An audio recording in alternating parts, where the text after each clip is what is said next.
As I lay dying this week, one of the things I did was to look for material to read. Excuse me.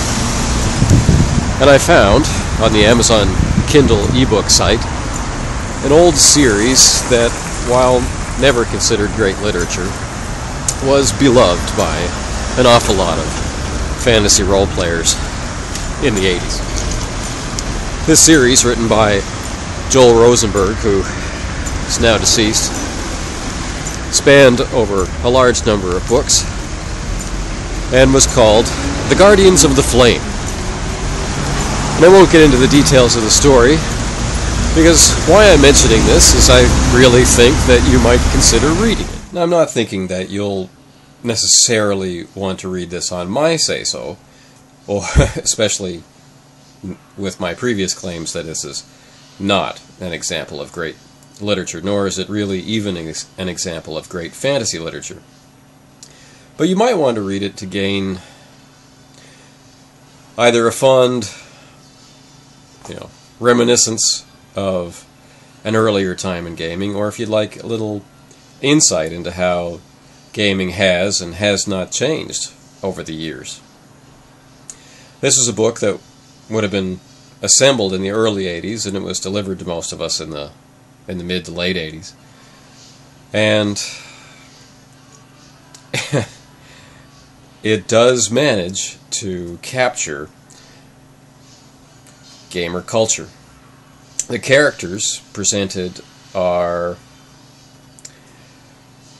realistic in a sense, and caricatures in another sense, stereotypical in a way.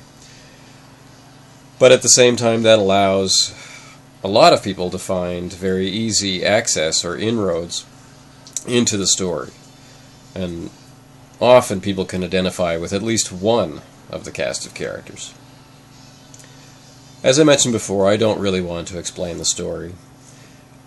But if you're in the mood to travel to Amazon and check out the ebooks section and type Joel Rosenberg, Guardians of the Flame, you may find an interesting series that tells you as much about gamer culture and the approach to gaming and the social consciousness of 80s gamers as it does provide you with an entertaining, fairly well thought out fantasy setting.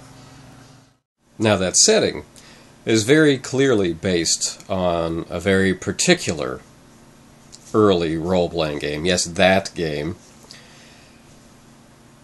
But has enough protective coloration not to have to deal with any of those pesky lawyers. That said, this is a fantasy setting which is very clearly the type of fantasy which is produced by that game.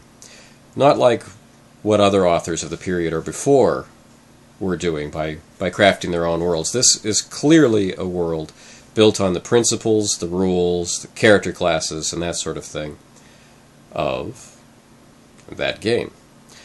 And that by itself gives it a little bit of extra interest maybe for those in the brigade. For your consideration.